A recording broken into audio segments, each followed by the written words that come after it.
Bismillahirrahmanirrahim. Assalamualaikum warahmatullahi wabarakatuh. Kembali lagi bersama saya Dezun. Dan kali ini kita akan bahas tentang di part ini ya. Kita akan bahas tentang potensi keuntungan investasi di saham. Serta nanti ada strategi bagaimana caranya kita membeli rumah, membeli motor, membeli mobil tanpa kredit tapi menggunakan investasi saham. Untuk teman-teman yang sebelumnya belum mengikuti part sebelumnya, itu bagaimana kita mengelola keuangan pribadi kita, lalu kita mengenal, menentukan mana investasi yang sesuai dengan profil risiko kita, lalu juga tentang halal dan legalitas tentang saham. Silahkan lihat di video sebelum-sebelumnya ya, ada 3 part sebelumnya. Untuk hal ini kita bahas tentang potensi keuntungan investasi saham. Sebelumnya kan saya sampaikan di sini nih, di materi yang ini, bahwa kalau kita investasi di saham punya peluang potensi profitnya itu bisa sampai ribuan persen ya, ribuan persen di part sebelumnya. Nah, di sini kita akan bahas tentang keuntungan dari setiap jenis investasi. Kayak misalnya nih, kita punya modal 10 juta nih. Kita investasikan di setiap investasi yang ada. Misalnya tabungan, misalnya kita taruh 10 juta 1 tahun kita diemin, maka potensi keuntungan kita 75 juta. 75 ribu. Total aset kita, kalau kita nabung di sana selama 10 tahun, kita endepin, kita diemin aja tabungan kita selama 10 tahun, selama 1 tahun, maka hanya akan nambah 75 ribu dan selama 10 tahun hanya nambah 750 ribu. Sedangkan inflasinya setahun aja itu 5-8%. Nggak worthy kalau dijadikan investasi di tabungan. Tabungan hanya tepat sebagai dana darurat. Lalu deposito, kalau kita naruh 10 juta dengan potensi keuntungannya 2,5%, maka kita dapat 250 ribu per tahun. Ya. Sedangkan total 10 tahun, kita hanya akan nambah potensi profit kita itu 12,5 juta. Kalau uang kita didepositin selama 10 tahun ya kurang lebih akan dapat sekian, 12,5 juta. Properti gimana? Nah, properti ini 3% itu untuk yang di tempat-tempat yang sudah settle ya, yang sudah kayak misalnya di pusat kota yang kenaikannya juga cenderung dikit gitu. Tapi kalau di daerah berkembang itu 10% ke atas, sampai 20, 30, bahkan 100% dalam waktu 3 sampai 5 tahun ya. Nah, misalnya kita ngambil yang 3% dulu deh. Kalau kita naruh di properti, naruhnya 10 juta misalnya, dengan 10 juta nggak kurang ya di properti ya. Nyewa lahan doang, palingan nyewa lahan kalau kita diriin bangunan ya, anggap aja lah berarti setahun kita dapat 300 ribu, potensi pengembangan aset kita 13 juta. Tapi kalau jadiin 1 miliar, wah lumayan. Apalagi di tempat daerah berkembang kayak Depok, Tangerang, lalu juga dekat pembangunan tol, pembangunan MRT dan lain sebagainya itu tinggi itu. Dan properti cocok untuk investasi jangka panjang. Emas pun juga seperti itu. Minimal 7% per tahun sampai 10% per tahun. Anggap aja 7% pakai minimal ya. Ini semua pakai minimal. Kecuali tabungan itu maksimal standar. Emas 7% per tahun berarti kalau setahun kita dapat profit 700 ribu, kalau dapat kita beli emas 10 juta, harga emas misalnya sekarang nembus 1 juta, dia berarti beli 10 gram emas, kita jual 1 tahun berikutnya, kita akan peningkatan aset 700 ribu berarti 10 juta 700. Berarti 10 tahun kemudian kurang lebih itu akan naik jadi 18 juta. Gitu ya. Jadi 18 juta aset kita di emas. Kalau di obligasi, kalau 5% per tahun, setahunnya kita dapat 500 ribu, berarti aset kita jadi 10 juta 500 setahun. Kalau 10 tahun menjadi 15 juta. Kalau reksadana pasar uang 4% per tahun, berarti kurang lebih kalau aset kita 10 juta, dalam 1 tahun jadi 10 juta 400, kalau 10 tahun jadi 14 juta. Itu kalau reksadana pasar uang. Kalau reksadana pasar tetap jadi 15 juta, dalam 10 tahun hanya dapat 500 ribu. Campuran 10% per tahun itu minimum ya, karena campuran itu bisa sampai 25%. Ya berarti aset kita yang tadinya 10 juta jadi 11 juta 500 ribu. Lumayan kan ya, setahun kita taruh di reksadana campuran jadi 11 juta. Berarti ini minimum ya, sekali lagi ini minimum. Berarti minimum akan naik 10 tahun aset kita menjadi 2 kali lipat atau 20 juta. Nah, reksadana saham itu 15% per tahun tuh minimum tuh. 15% ya. Berarti 25 juta untuk 10 tahun. Nah, lumayan, naik 150% berarti kan dalam 10 tahun. Sedangkan investor saham itu minimum 20% per tahun. Kalau kita taruh saat 10 tahunnya kita bisa dapat 2 juta, aset kita jadi 12 juta setahun. Dan kalau sampai 10 tahun kita endepin di saham itu, dan sahamnya adalah saham yang memang bagus dan naik, fundamental bagus, dan juga kecenderungannya naik, ya potensinya bisa dapat 30 juta. Artinya bisa dapat berapa? 3 kali lipat dari harga investasi kita kalau 10 tahun. Dan trader saham lebih sadis lagi. Kalau sehari satu pesan sehari dapat 100.000. Berarti sebulan dapat 2 juta. Sebulan dapat 12 juta. Ke setahun dapat 2 juta sebulan, setahun dapat 12 juta. Aset kita dari 10 juta jadi 22 juta. Kalau 10 tahun jadi 130 juta.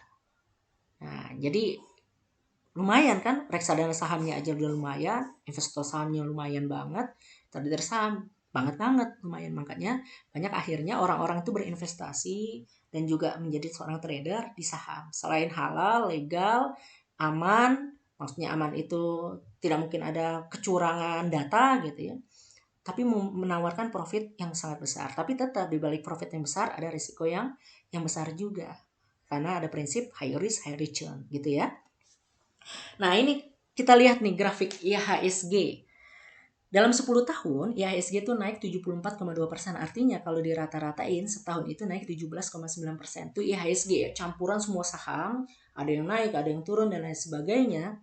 Ya, kenaikannya rata-rata ya sekitar segitu. 6% ya, 6% per tahun. Benar nggak? Iya, 6% per tahun kenaikannya. Rata-ratanya. Artinya kalau kita naruh, ya setidaknya tidak tergerus inflasi lah, minimal banget kalau kita belinya di IHSG. Dan fakta menariknya dari tanggal Maret 2020 sampai Maret 2021 pas Covid kemarin ya, itu terjadi kenaikan tuh dari sini ke sini, itu naik 17,9%. Dalam 1 tahun 17,9%. Dan itu IHSG. Sekali lagi IHSG campuran banyak saham. Bagaimana kalau saham per saham kita lihat nih. Grafik BCA dalam 10 tahun. Kalau tadi ada potensi naik 300% kan ya. Itu bukan yang di sini nih bukan asal nyebut nih. Nah, ini kan 300% nih. Karena memang banyak saham-saham blue chip itu yang naik seperti itu. Contohnya BBCA nih. Dalam 10 tahun naiknya itu naik sampai 449%. Melebihi rata-rata yang tadi kan ya. Tadi 30% tuh selama 10 tahun 300%. Nah, BBCA 449,8%. Kenaikan 1 tahun di 2021 sampai 2022 nih, di bulan Maret nih, 2021 sampai 2022 bulan Maret nih di sini, itu kenaikannya 30%, bahkan lebih tinggi daripada yang minimum tadi nih, yang 20% di sini. Ya. Kenaikan per tahun. Jadi kalau Anda membeli BCA senilai 10 juta di bulan Januari 2012, maka saham BBCA Anda di Januari 2022 atau 10 tahun berikutnya menjadi 54.980. Lumayan kan? Udah nggak tergerus inflasi, uangnya kita dapat keuntungan. Ada lagi yang lebih dahsyat nih. Ini beggar di tahun lalu nih, 2 tahun belakangan ini dia jadi beggar. Beggar itu yang naik sahamnya itu tinggi. Coba lihat, hanya dalam 2 tahun, 2 Maret 2020 sampai 2 Maret 2022, naik signifikan sampai 5.000%, 5.010,13% tepatnya. Atau kalau kita lihat dari 2 Maret nih, dari sini nih, 2020, sampai Maret di sini, itu naik 5.010%, 10,13%. Artinya jika Anda membeli saham Arto, Bang Jago nih senilai 10 juta di 2 Maret 2020, maka saham Arto Anda di 2 Maret hanya dalam 2 tahun dari 10 juta jadi 511 juta 13 ribu rupiah. Saya dapat nggak? Oh, saya nggak. Saya nggak ikut di saham Arto karena ya saham nggak sesuai syariah, maksudnya ya bank konvensional. Jadi saya nggak ikutin. Makanya walaupun menarik, ya sudah. Daripada ngambil dosa, mendingan saya abaikan gitu ya. Gitu. Nah, ini ada banyak. Jadi potensi keuntungan saham itu seperti ini minimum nih. Minimum banget. Di pasar saham minimal 20% per tahun, itu minimum 1% per hari sebagai seorang trader, itu minimum banget. Jadi sangat-sangat worthy, apalagi masih muda. Wah, itu sangat disayangkan untuk melewati masa muda tapi tidak mencoba di investasi yang high risk, karena ya ada baiknya high risk itu memang untuk usia muda, untuk usia tua yang low risk. Jangan sampai nanti pas usia tua baru yang high risk, jangan sampai seperti itu. Nah sekarang gimana caranya nih beli motor dari saham? Kita lihat nih ilustrasinya. Kita punya uang nih misalnya 3,5 juta. Pilihannya kan ya kredit lah dengan modal 3,5 juta. Ya otomatis kita kredit motor Vario 125 cc dari wahana Honda itu harga cashnya 22 juta. DP-nya 3,4 juta, ada 100.000 di kantong. Lumayan buat beli bensin kan ya. Angsurannya selama 35 bulan itu 1 juta per bulannya. Artinya selama 35 bulan total angsurannya 35 juta. Bayangin angsurannya aja belum DP-nya udah 35 juta. Artinya total biayanya 38 juta sedangkan harga motornya 22 juta, selisihnya 16 jutaan. Atau 70% lebih keuntungan atau selisih dari harga beli cash. Coba bayangin tuh. Lumayan kan? Nah, gimana caranya beli motor? Nah, ada beberapa teknik beli motor nih. Pakai saham. Pertama investasi saham. Maksudnya investasi itu kita naruh udah kita diemin. Kita diemin selama beberapa tahun. Kalau kita naruhnya 10 juta, profit 20% per tahun berarti nambah 2 juta jadi 12 juta. Lalu kita putar terus tuh, kita simpen terus 12 juta, dapat profit lagi 20% jadi profit 2,4 juta jadi 14 juta sekian. Terus kita putar lagi, dapat profit sekian jadi sekian. Kita putar lagi terus hingga akhirnya total aset kita mencapai 20 juta nih di sini. Jadi 4 tahun kita udah dapat 20 juta untuk beli motor. Kurang tapi ya udah diendepin lagi, didimin jadi 24 juta. Artinya kita masih punya keuntungan 2 juta. Kita endepin 5 tahun. Iya memang dengan kredit membutuhkan hanya 3 tahun, tapi dengan investasi saham butuh 4 tahun nih, 4 tahun. Ini tahun pertama kan nggak dihitung ya. 4 tahun. Namun tapi keuntungannya kita nggak kena riba sama nggak ditarik kalau gagal bayar. Gitu. Ya 5 tahun. Kelamaan. Ya udah kalau gitu, kalau investasi saham itu terlalu lama, mulai pakai terapin yang namanya nabung saham. Nabung saham prinsipnya sama dengan investasi, cuman kalau investasi kan masukin 10 juta udah didemin. Nggak ditambahin lagi, nggak top up lagi. Nah kalau nabung saham di top up. Modal awal 3,5 juta, nabung sahamnya 1 juta per bulan. Ini diambil dari mana 1 juta per bulan? Ya anggap aja bayar uang angsuran nih, uang angsuran 1 juta. Daripada kita alihin ke buat mereka, ya kita masukin ke saham, jadi tabungan saham. Asumsi profit nabung saham itu 2% per bulan atau 12% per tahun. Nah misalnya nih per bulan nih kita naruh 3,5 juta, profit 70.000 kan, dapat 3.570.000. Nabung lagi tambahin 1 juta, keuntungan naik terus. Nabung lagi tambahin 1 juta, naik keuntungannya terus. Jadi nabung terus dari bulan kedua sampai bulan ke-16. Kalau kita cicilan, maka kita akan menghabiskan 35 bulan. Tapi kalau kita nabung saham, itu hanya butuh 16 bulan aja untuk membeli motor. Udah gitu bebas riba dan bebas gagal bayar. Ditambah lagi, kalau kita lihat kita hanya mengeluarkan uang 18.500.000 dari hasil tabungan kita sama DP kita. Karena ada profit sekitar 5 juta, itu dari hasil profit persenan dari investasi saham ini. Artinya ya kita worthy banget ini.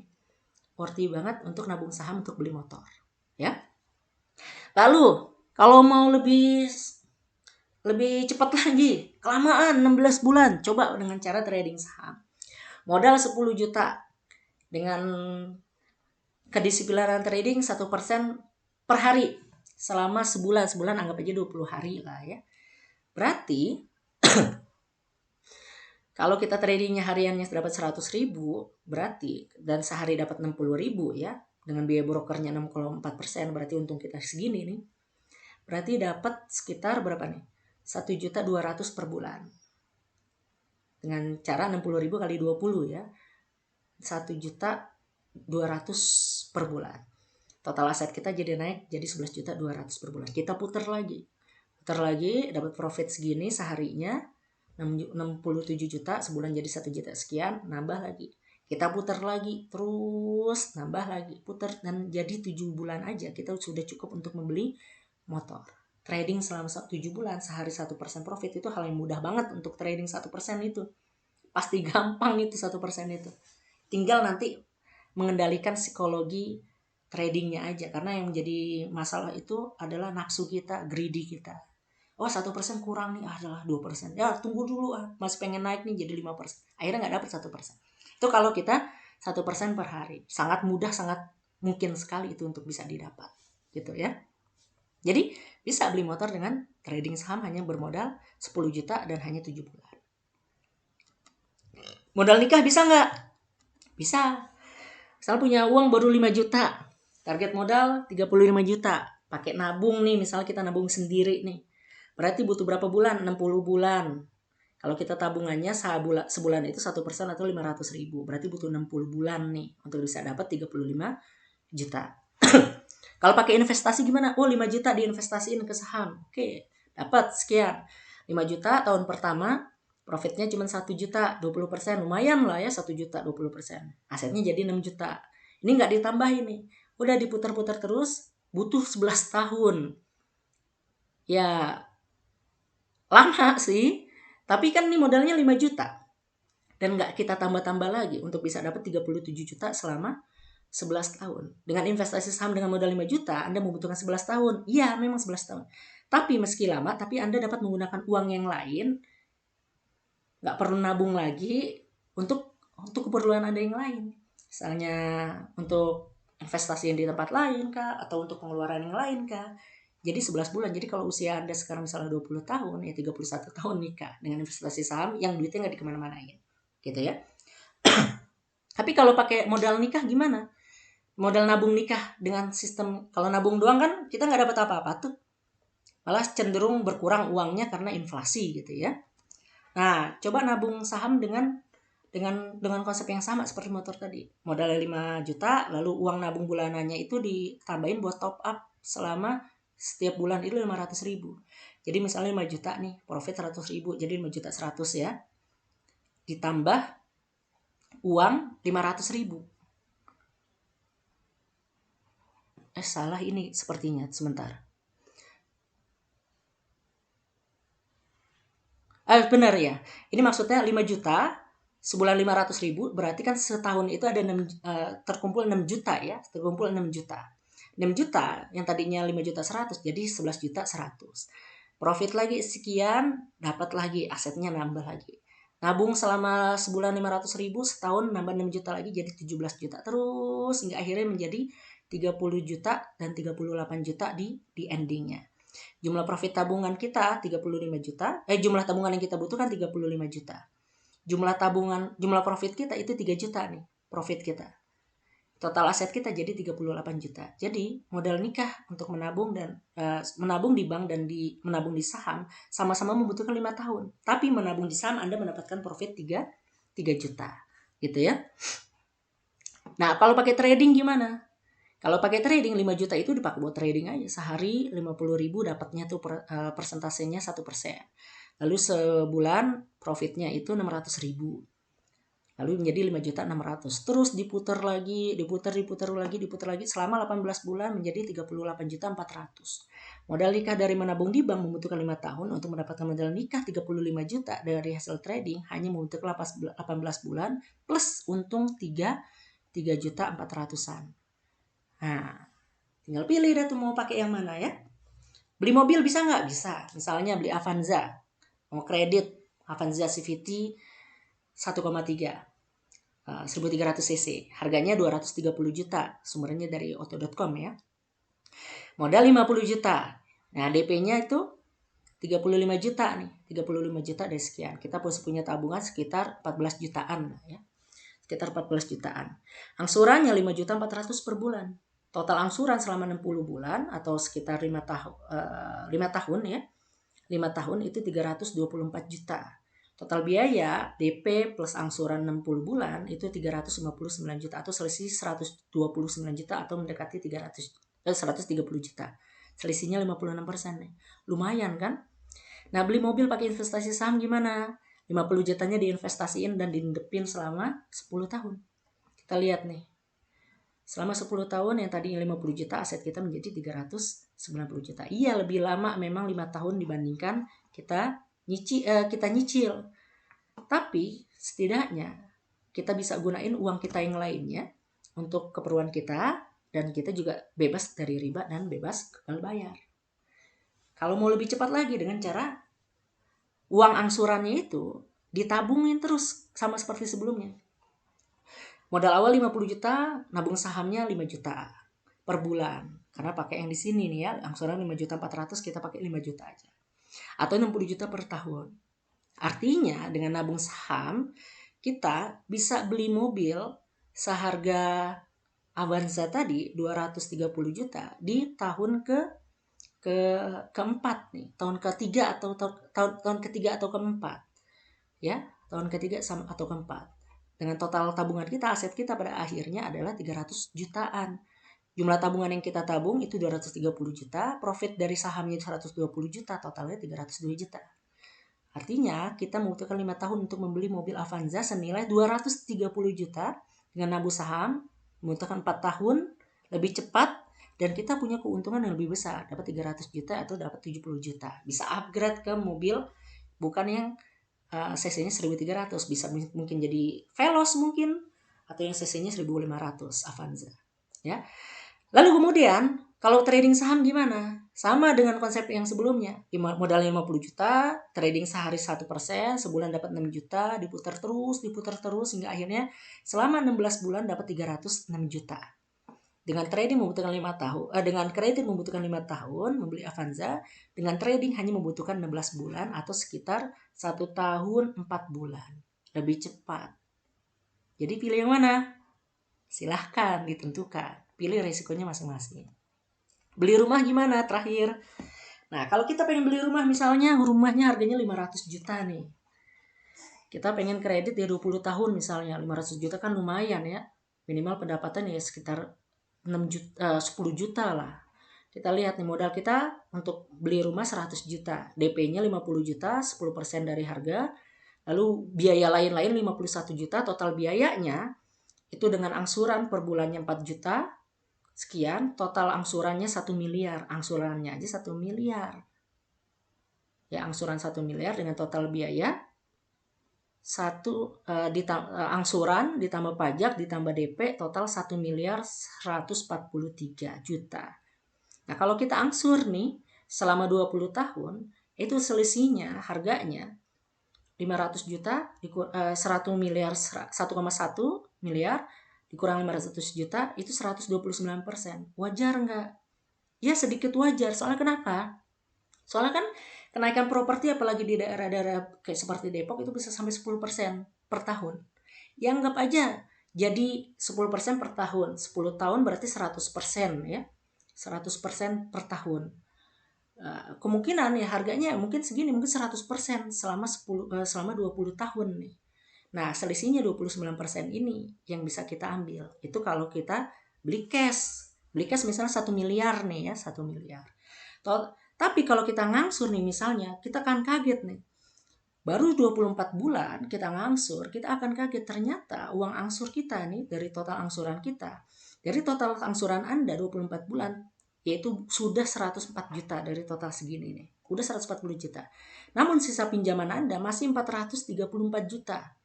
Artinya Anda baru tercatat melunasi 15 juta sekian. Dari total pinjaman 450 juta. Coba bayangin. 24 bulan loh, 2 tahun kita ngangsur tapi baru kebayar 15 juta. Ya ini namanya angsuran atau kredit anualitas. Tapi kan pusing pala ya. Kita udah capek-capek ngos-ngosan selama 24 bulan, udah kerja mati-matian, tapi kok baru 15 juta kebayar. Ya karena memang sistem kreditnya seperti ini. Gitu. Jadi ya lebih baik angsuran ya ditinggalkan, apalagi angsuran dari lembaga atau institusi, bukan institusi, dari lembaga keuangan konvensional. Ya. Ngeri banget kan? Nah, gimana caranya kita beli rumah dengan hasil investasi saham? Kita butuh berapa tahun? Kalau tadi 20 tahun, dengan modal 100 juta, kita hanya membutuhkan 13 tahun aja. Modal 100 juta, profit 20%, muter terus selama 13 tahun jadi 1 miliar. Beli cash. Beli cash Ya kalau dulu harganya 500 juta, mungkin sekarang harganya jadi 800 sampai 1 miliar. Ya udah kebeli kan. Di harga 13 tahun kemudian. Kebeli 800 juta cash gitu. Jangan kita ya sisanya nih sisa 200 jutanya buat ngontrak dah selama 13 tahun gitu ya. 200 juta. Ya kalau ngontrak sehari sebulan 1 juta, setahun berarti 12 juta. 12 juta kali berapa tuh? 12 juta kali 13 tahun, ya kurang lebih cukup lah ya. Cukup itu untuk menutupi keuntungan itu, untuk menutupi biaya kontrakan lah selama bertahun-tahun itu.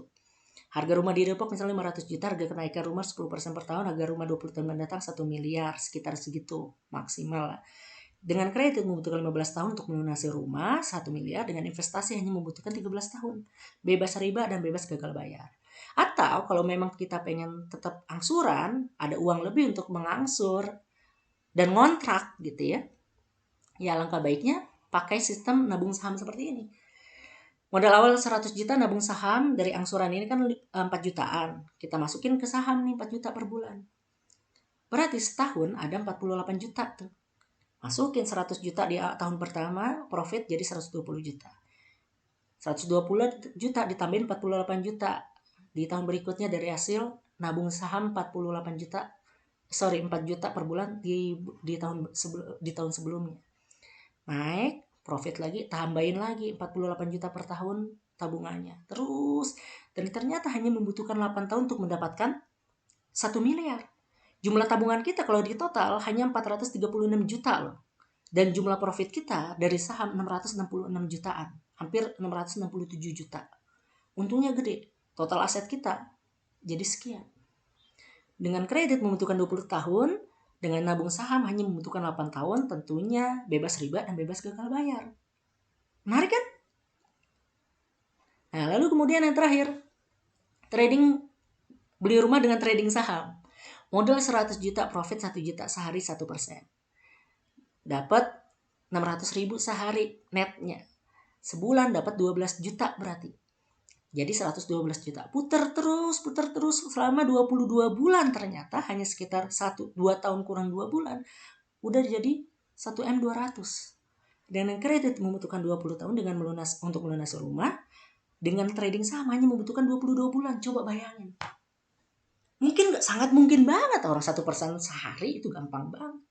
Tinggal bagaimana kita manajemen psikologi tradingnya dan manajemen trading plan kita. Sama kita harus pinter-pinter mana cari saham nih yang potensi naik. Baik itu minimal 1% atau naik tinggi. Itu kalau 1%, coba kalau sehari dapatnya 5%, 3%. Bahkan saya pernah dapat 30% dalam satu hari dari trading saham ini. Menarik. Menarik bukan? Bukan. Iya, tips sukses investasi saham yang pertama adalah lurusin niatnya dan tentukan goalsnya dulu. Lurusin niat dan goals. Niat itu apa? Kita niat di saham itu untuk apa? Ya pastiin niatnya itu seluruh uang hasil investasi saham, ya niatnya ujung-ujungnya untuk ibadah lah ya. Untuk ibadah dan mengembangkan diri. Untuk memberikan manfaat yang besar untuk orang lain. Dengan investasi saham berhasil, sukses, banyak uang, kita bisa berbagi lebih banyak kepada orang lain, apalagi orang-orang di sekitar kita. Lalu tentuin goalsnya. Kalau mau investasi, mau di saham apa, mau sampai tahun berapa, lalu pengen dapat profit berapa, gitu. Lalu yang kedua, tentuin profil risiko kita. Kita pengen jadi investing nih, ya berarti kita harus hold tuh panjang, minimal 6 bulan lah. Kalau pengen jadi swing trading itu kita beli di harga bawah, lalu jual di harga atas tuh. Kan saham itu chartnya itu gini ya, seperti gelombang gitu. Kita beli di gelombang bawah, jual di gelombang atas. Nah itu swing trading tuh namanya. Itu bisa sambil kerja. Atau scalping. Scalping itu yang mantengin terus setiap hari, manfaatin volatilitas yang sangat tinggi, pergerakan saham yang sangat cepat, naik 2% keluar, naik 2% keluar. Nah itu scalping. Ini nggak cocok untuk yang kerja, ini cocok untuk full time trader. Tapi bisa kerja kalau memang bisa memanfaatkan sekitar 5 menit untuk scalping. Udah 5 menit aja. Jangan ngambil hak perusahaan. Ya. Lalu gunakan dana dari alokasi dana investasi Anda. Maksudnya kan tadi di part-part sebelumnya itu part-part awal kita belajar tentang bagaimana manajemen keuangan kita supaya tidak terganggu antara kebutuhan sama juga investasi. Nah, gunain uang investasi yang dialokasi untuk investasi, jangan yang dialokasi untuk yang lain, untuk kebutuhan, jangan. Oleh karena itu, istilahnya itu namanya uang dingin, bukan uang panas. Uang panas itu yang kita gunain untuk bayar hutang, untuk kebutuhan pribadi, untuk tabungan, untuk dana darurat, dan lain sebagainya. Jangan. Lalu yang keempat, pisahkan portofolio investasi dengan portofolio trading. Jadi kalau kita main investing dan trading, pisahin. Misal kita kerja nih, kita pengen investing plus trading, tradingnya swing trading, pisahin tuh. Supaya apa? Supaya kita bisa memanajemen portofolio kita dan mengendalikan psikologi investasi kita dan psikologi trading kita. Jadi yang namanya portofolio investasi kita pisahin tuh di broker yang berbeda atau broker yang sama tapi portofolionya berbeda. Supaya apa? Supaya kalau ketika naik, kalau investing kan jangka panjang, ketika naik kita nggak buru-buru pengen ngambil. Karena kalau yang buru-buru ngambil itu trading itu namanya. Nah gitu ya. Lalu investasi saham dengan fundamental bagus. Jadi kalau pengen investasi dengan saham yang fundamentalnya bagus, ya seperti kayak BBCA, Telkom, dan lain sebagainya. Lalu memberikan dividen besar, keuntungan perusahaannya besar. Karena kan kalau investasi keuntungannya dua. Kita dapat bagi hasil keuntungan perusahaan. Yang kedua, kenaikan harga saham. Jadi cari mana perusahaan yang fundamentalnya bagus, yang sering membagikan dividen dan dividennya besar, dan memiliki potensi naik lagi yang tinggi. Gitu. Lalu utamakan investasi atau trading saham yang sedang uptrend. Jangan saham yang sedang sideways, apalagi downtrend kita masuk kayak Bukalapak kemarin tuh lagi downtrend kita masuk ya apes. Lalu belajar analisis fundamental untuk investasi dan analisis teknikal untuk trading. Belajar mengelola psikologi investasi trading. Gunakan money management dan trading plan dalam investasi trading. Pastikan ada mentor yang membimbing Anda untuk menghindari kerugian dan memperbesar keuntungan. Poin 5-10 ini panjang lagi pembahasannya. Partnya mungkin beribu-ribu part kali ya. Nah, untuk poin 5-10 teman-teman bisa ikutin Mastering Stock Trading. Nah, saya buka kelas di sana mulai dari beginner sampai advance. Kalau beginner yang dipelajari adalah ini semua nih, stock cycle, basic fundamental analysis untuk kebutuhan investing dan juga swing trading. Kalau advance ini untuk kebutuhan semuanya. Mulai dari money management, benermologi dan lain sebagainya. Nah, biayanya investasinya di sini teman-teman bisa lihat IG-nya aja di sini. Di IG kajian saham atau di IG saya @dhezun. Ya. Pendaftarannya bisa di sini bit.ly/mst spasi 2022. Nah, ini tanggalnya nih ya. Jadi kalau ada yang lihat video ini di luar tanggal ini berarti sudah berlalu. Oke, mungkin itu aja dari saya. Terima kasih, sampai ketemu lagi. Semoga bermanfaat semua pembahasannya dan semoga terbuka wawasan investasinya dan bisa memulai investasi sedini mungkin, semudah mungkin sehingga di usia 40 tahun sudah memiliki kematangan dan kemapanan finansial. Terima kasih. Wabillahi taufiq wal hidayah. Assalamualaikum warahmatullahi wabarakatuh.